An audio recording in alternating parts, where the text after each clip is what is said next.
ou mensies, koop mos dan vir jou kinders Easter eggs. Is die eerste keer in my 64 years of life, wat ek van weet, waar daar nie Easter eggs was nie, daar was nie vis nie.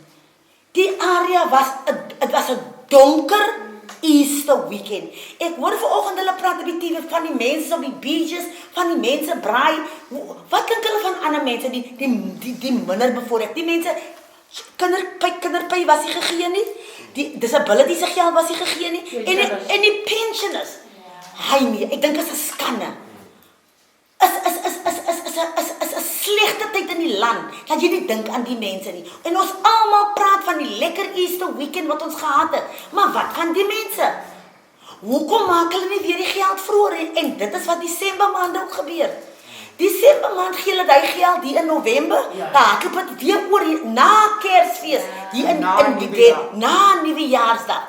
Ek meen dis unfair teenoor die mense. Het was maar 'n donker naweek vir my gewees, daar was nie eers ingelegde vis of haatkrusband wat ek kon gekoop het nie, maar die geld was nie daar nie. En ek bedoel, my hande uitsteek vir ander mense om 'n inkomste te verdien, om my maag vol te maak. Easter weekend het ons niks gehad ook nie.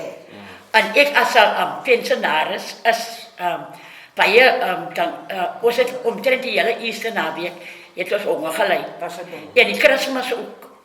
En as maar die pensioners wat ek kry in die maand as dan moet ek kleinkinders ook onderhou.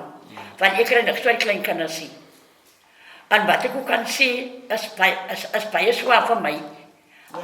As 'n pensionaris om nog my kleinkinders te sien honger ly.